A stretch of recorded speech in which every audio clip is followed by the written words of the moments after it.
Welcome to the channel. Today I will guide you on how to disable automatic media downloads in Telegram. This simple setting helps save your data and storage space.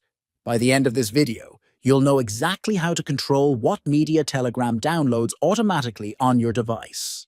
First, open the Telegram app on your phone. Next, tap the three lines at the top left corner to open the menu.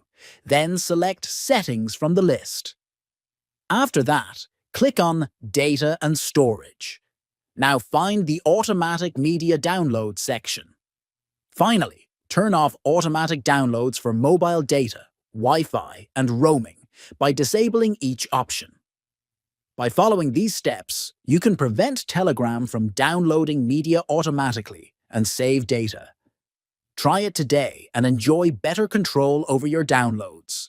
Thanks for watching, and don't forget to subscribe for more useful tutorials.